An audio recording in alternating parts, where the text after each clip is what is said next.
Welcome to the Wednesday Word, a virtual Bible study. Stay tuned for some midweek motivation.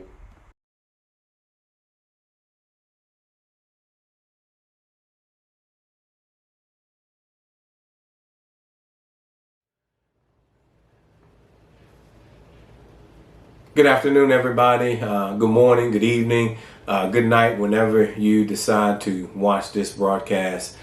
Bring you greetings once again from the Metropolitan Baptist Church. My name is Pastor Lamont Hobbs, and welcome to our midweek Bible study, our virtual Bible study. Thank you for joining us once again.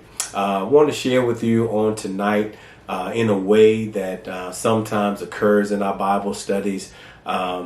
Oftentimes we will venture off or veer off into topics and discussions that have God all in it, but may not be directly correlated or attached to any particular scripture.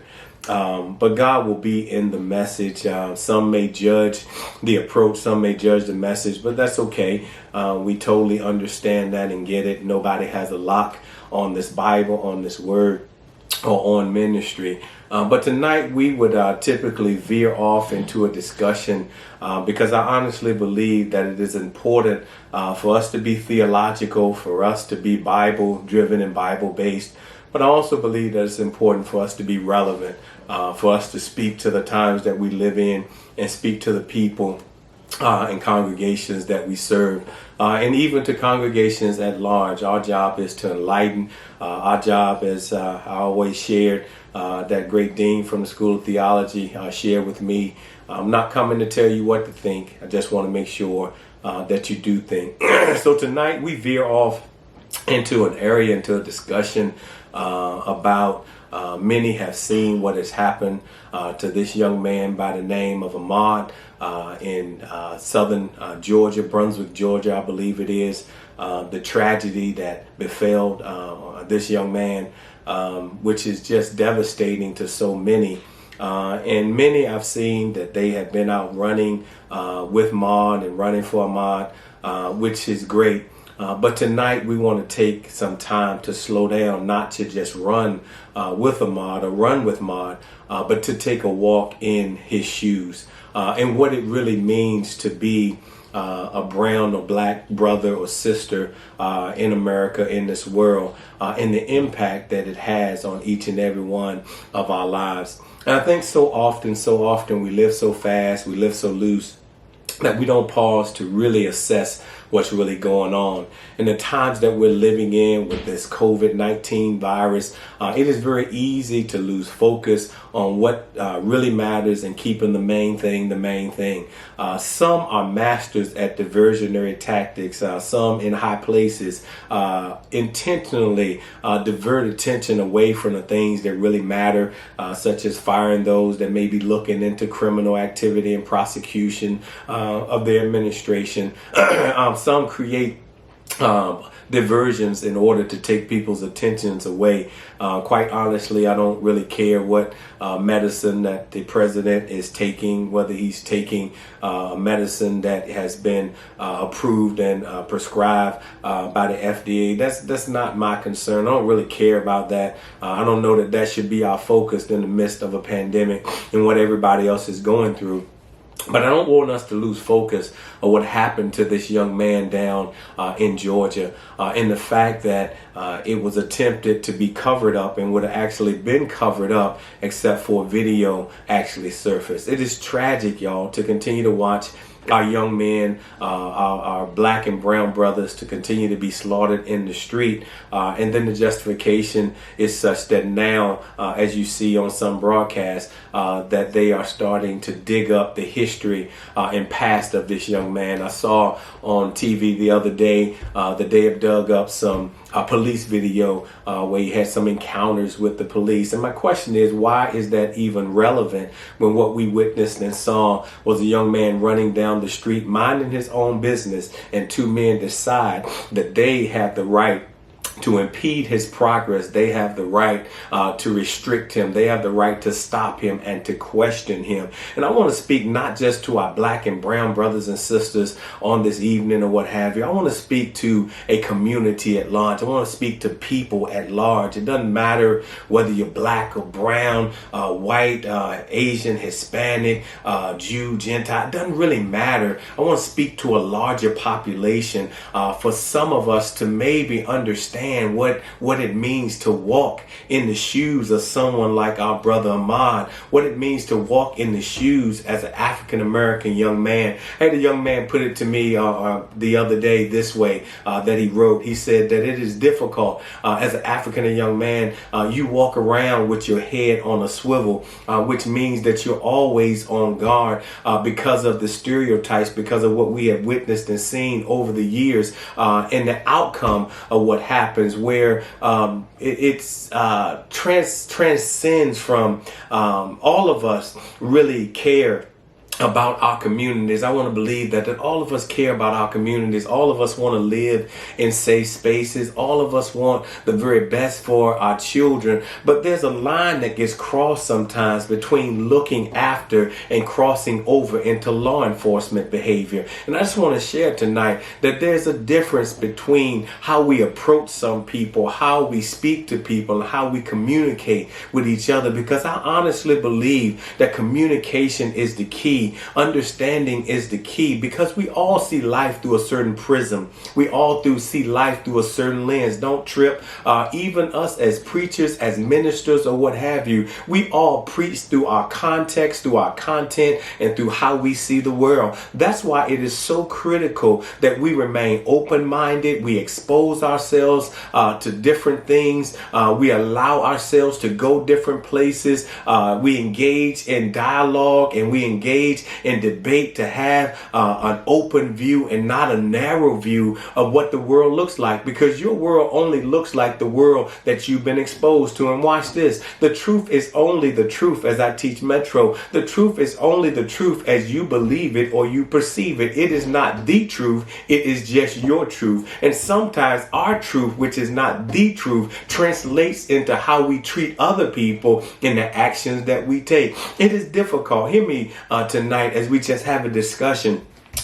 For us to continue to watch what happens to young black boys and young men, young adults that are minding their own business. So tonight, I want to challenge each and every one of us, because I honestly believe that it can be changed. I honestly believe that something different can take place. But we as a people, as a nation, have to get to a point that we stop tolerating and accepting certain type of behavior. We got to get to a point that we stop turning our head to some of the smallest innuendos of racism and sexism and gender discrimination and sexual orientation discrimination, that sometimes we laugh at certain things that aren't funny. We turn our deaf ear because we don't want to make any trouble.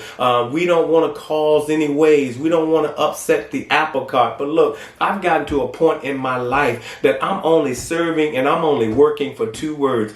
You get to a point point that you just get sick and tired of being sick and tired. You get to a point that you get tired of just not speaking to the injustice that you see. Because Dr. King said it this way. He said, injustice anywhere is a threat to justice everywhere. What was Dr. King trying to say? Is just because it has not come down your street, just because it has not landed in your family, it has not shown up in your home, just because your loved one has not been impacted by it, it does not mean that one day it won't come down your street, and then it will matter to us. And I want to challenge us that it needs to start mattering to each and every one of us. When we hear racism, when we hear sexism, when we hear gender discrimination, we need to be bold enough to speak to those things. Let me try to put it this way.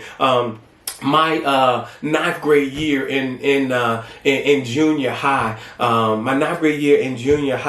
I made the basketball team, and I was excited about making the basketball team. You know, I love basketball. I grew up at grandma's house bouncing the ball on a little small walkway, concrete walkway, and I love basketball. I love the ball from the day I was born, and I finally had made the ninth grade basketball team. But that excitement quickly went from excitement to a place of not being so excited. And here's why. Because I realized over the course of the season, as the season progressed, that I wasn't good enough to be a starter. I wasn't going to be in the starting lineup. So I spent most of my ninth grade year riding the bench on the basketball team. I didn't get in the game very much, maybe a minute or two there. Maybe there was tight games. I didn't get in at all.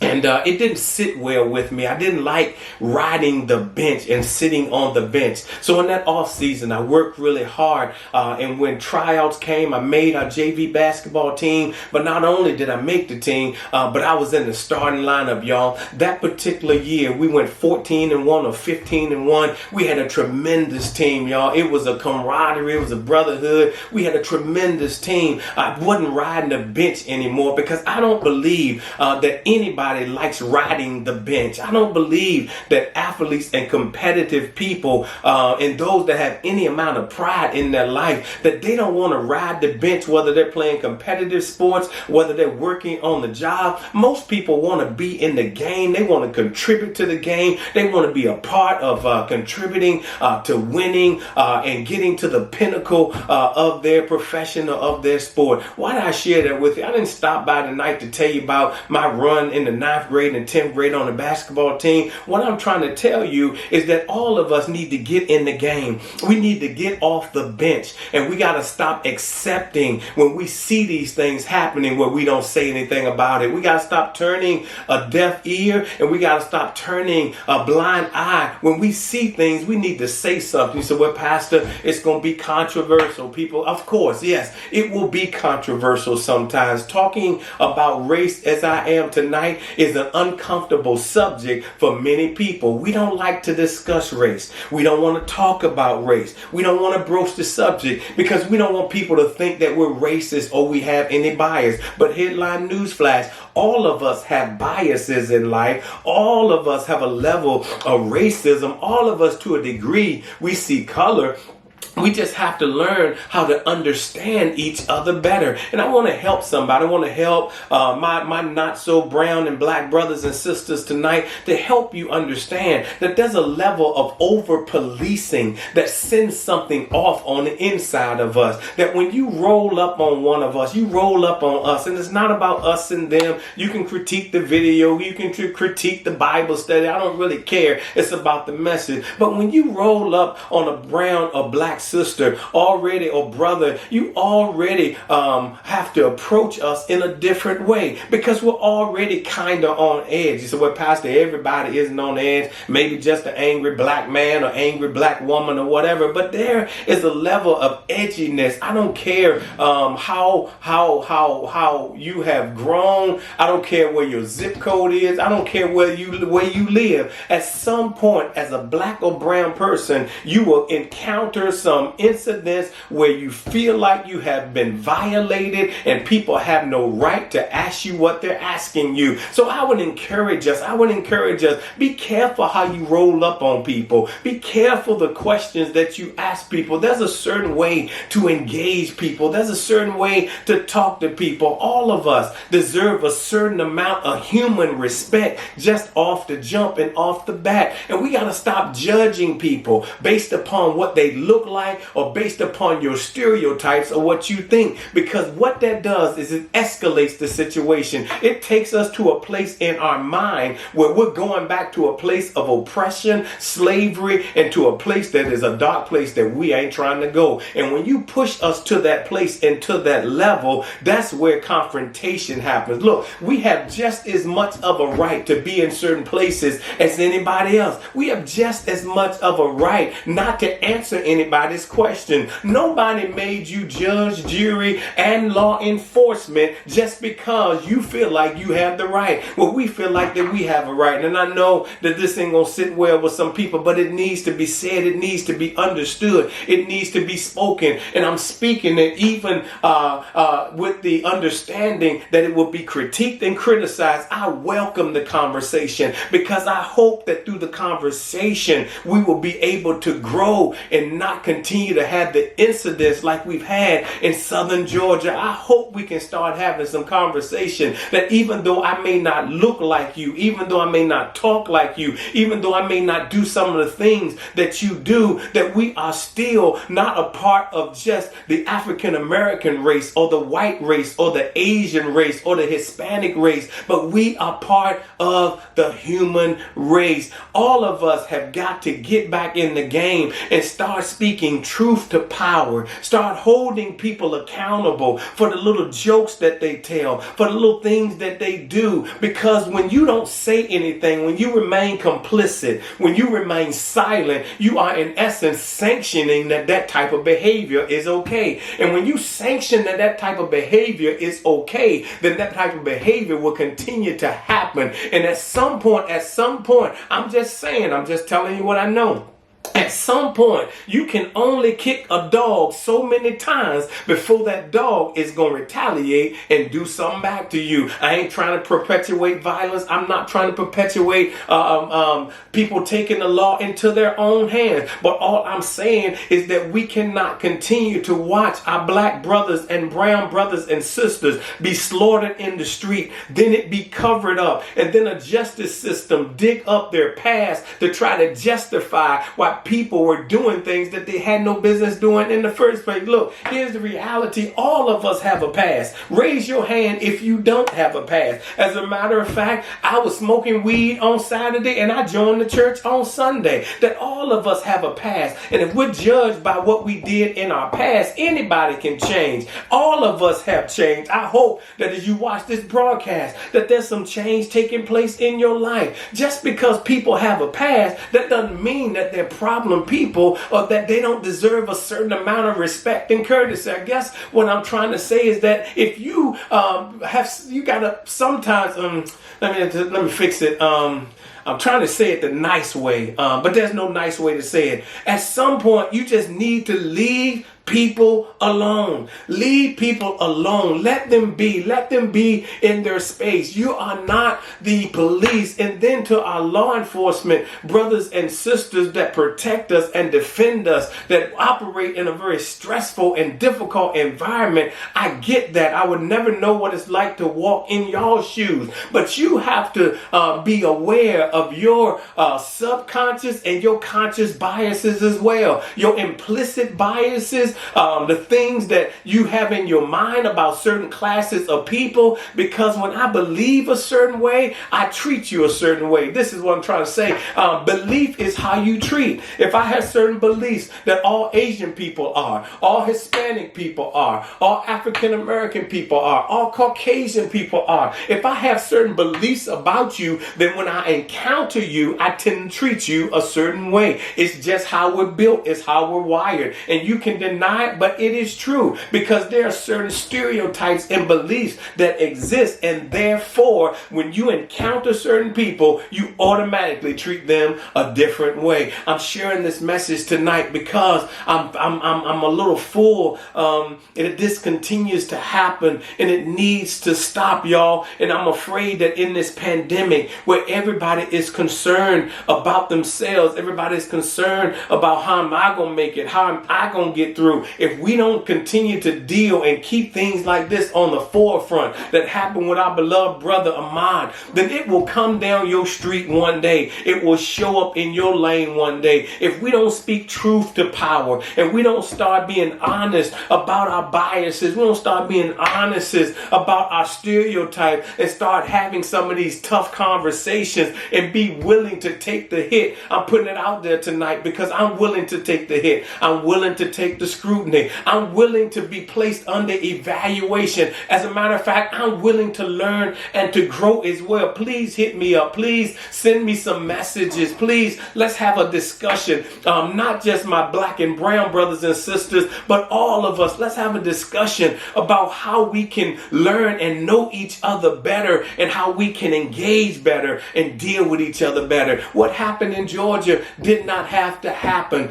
but when policing turns into when over policing or looking after turns into over policing, then we have a problem. And you just cannot continue to confront people. It is hard enough to deal with living in a country that systematically and systemically works hard to oppress certain classes of people, that you're already up against the wall. Your back is already up against the wall. And some will argue, well, Pastor, all of us got an equal opportunity. All of us have a chance. I pull myself up by my bootstraps. I'm glad for you. If that's your story, I am glad for you. But you might want to understand that everybody has not had the opportunity that you may have had. Everybody may not have grown up in the same family structure that you grew up. Everybody may not have had the same access that you have. Everybody may not have had the parenting that you had, the foundation that you had.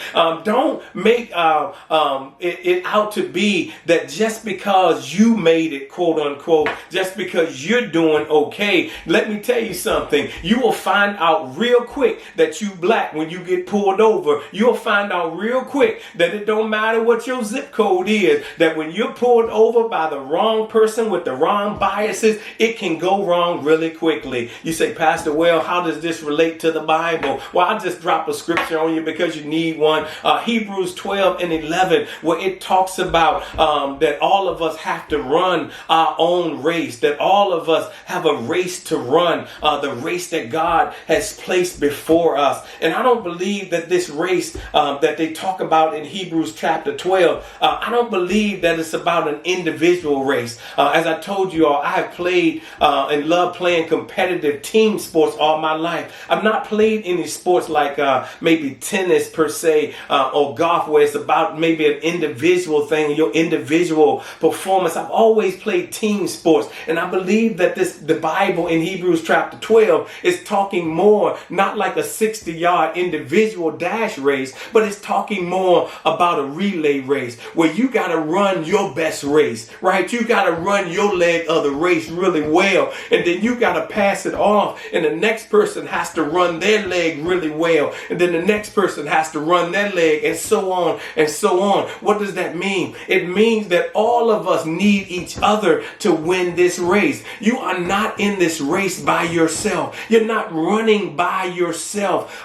It's not all about you winning. It's not all about you getting your bag. It's not all about you living in your house. Because watch this. What good is it? What good is it? And I want to talk to some of those in ministry. What good is it to have a platform that you never stand on? What good is it to have a preaching ministry or pastoral ministry and you never stand for anything? I've learned in my life that what good is life life if you don't ever stand for anything, if you don't ever stand up for anything, if you don't ever stand up for anybody but yourself, you don't ever stand up for any other thing other than what benefits you. It's not about you. It's about us and all of us winning the race, because at some point, if I don't help my brother win, if I don't help my sister win, whether black, white, Hispanic, Asian, or whatever, if I don't help you win, then I'm not going to win, because eventually it shows up in all of our neighborhoods. Eventually it shows up in all of our families. It shows up in your job. It shows up in your promotion ability. It shows up in your work career. If we don't deal with it, we cannot be complicit. We cannot be silent. And I want to challenge us, every one of us, that we need to start speaking up. We need to start standing up, and we cannot let this be episodic. We can't let this be reactive rather than being proactive. And proactive means that, you know what? When I hear something, I'm going to say something. Even if it costs me, even if it exposes me, even if I lose my job, I cannot continue to sit on the sideline just because I'm getting mine and not speak to the injustice that's occurring with my sisters and my brothers. The Bible said it this way: when you have done it unto the least of them, you've done it unto me. And whatever we do unto the least of them, whatever we allow to be done to the least of them, we're doing it unto the Lord. Whether it's good or whether it's bad, we're doing it unto the Lord. We got to take some time. It's good to run with Ahmaud. It is good to run with Ahmaud. It is good to be out and running. But let's take a moment to pause, to walk in his shoes. What it feels like to be a young black brother. What it feels like to be stopped by the police and not be doing anything wrong. What it feels like to be racially profiled. What it feels like to have yourself thrown up against the car and handcuffed and then let go and not being able, not even said sorry to. What it feels like to have a system when you try the hardest that you can, but you still won't get hired because of the color of your skin. Let's take a walk in his shoes. Slow down, my brother. Slow down, my sister. Let's take a walk in his shoes to understand what it feels like to grow up in a community that's predominantly maybe Caucasian or white, that you are a minority and that certain things are accepted, and even the legal system that's been designed to take care of you will sweep you under the rug like you don't even matter. And you allow all of us to continue to watch that and to put that in our mind and in our psyche. And you wonder sometimes why that we get upset, why sometimes that is difficult, why sometimes it's hard to relate. It's because you've never walked in his shoes.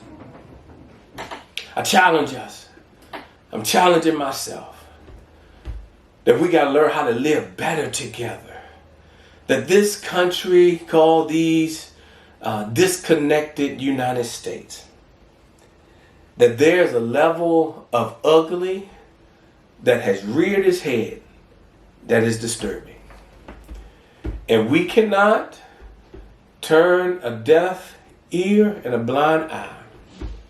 Because as we come out of this pandemic, that's going to take some time.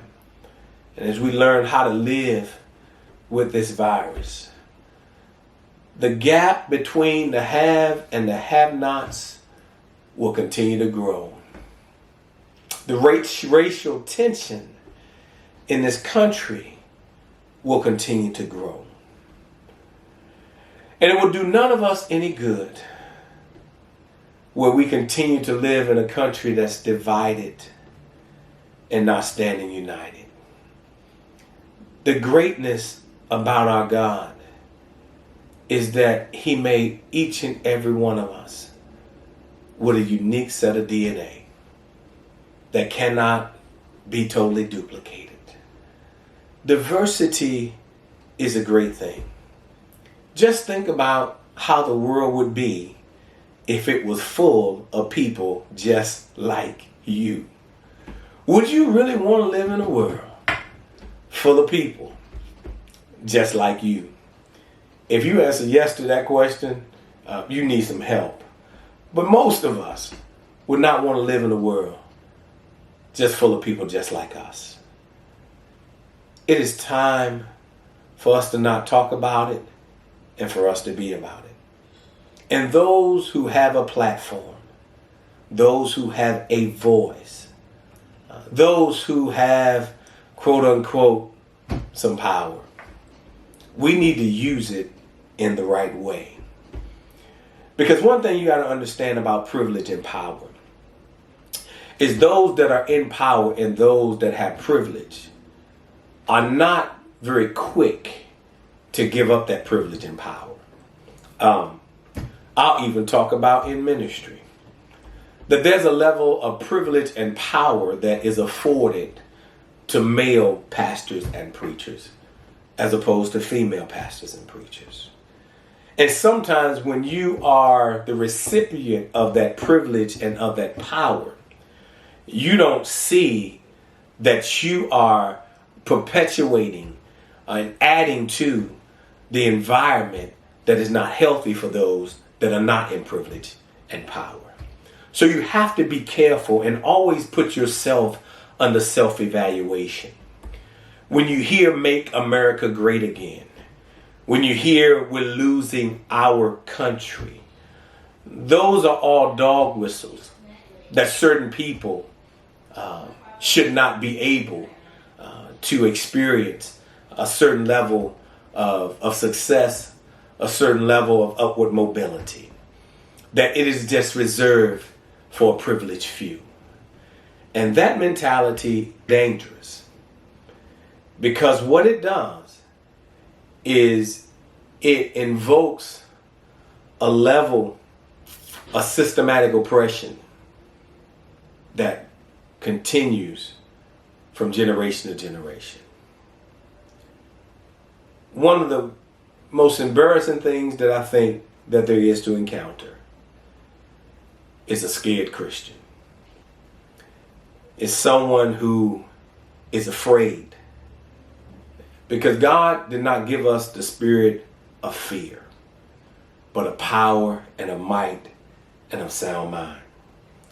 And we need to use the power that we have, the might that we have, and the sound mind to engage others in a discussion. I want us to have a discussion, not just to run with Ahmaud, but for us to walk in his shoes for a minute. It's not easy to walk in a young black man's shoes. It's absolutely hard and difficult.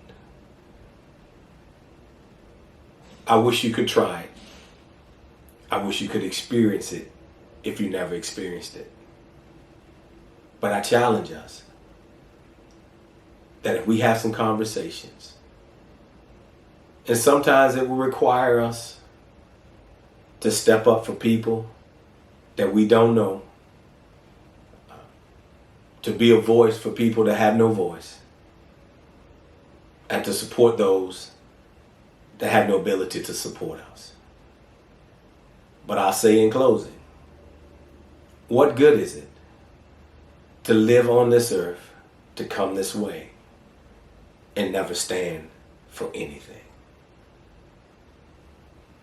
Hopefully one day, if you're not already there, that you'll stop living for money, you'll stop living for power, you'll stop living for prestige, you'll stop living for the approval of others, but you'll start living for two words: well done. One day, when it's all over down here, I just want to hear those words: well done, thy good and faithful servant. You are faithful just over a few things. Come on up a little higher. I'll make you ruler over much. Let's try to understand each other better. Let's first seek not to be understood, but to try and understand. Let's approach each other with a certain level of dignity and a certain level of respect. Please don't engage in over-policing. I get looking after, but when looking after transcends into law enforcement behavior, we're headed for deadly conflict. I love you some, fierce. I look forward, so forward, to the discussion. Let's all jump on a Zoom call or something and have some conversation about walking in the shoes of an African American young black man who lost his life for no other reason than he was judged, and now the smear campaign starts. So unfair, so disturbing. But I pray that God's will be done. Justice will be served, and that we all will come out the better, and this young man's life will not be in vain. May the Lord God bless you real good, and may heaven continue to smile upon you and watch over you both day and night. Run your race, but it's not an individual race. It's a relay race. And I got to help my brother and my sister, black, white, brown, pink, or yellow. Got to help my brother and sister get to the finish line by being the very best that I can be and hand it off to them that they can run their leg the very best that they can. God bless you.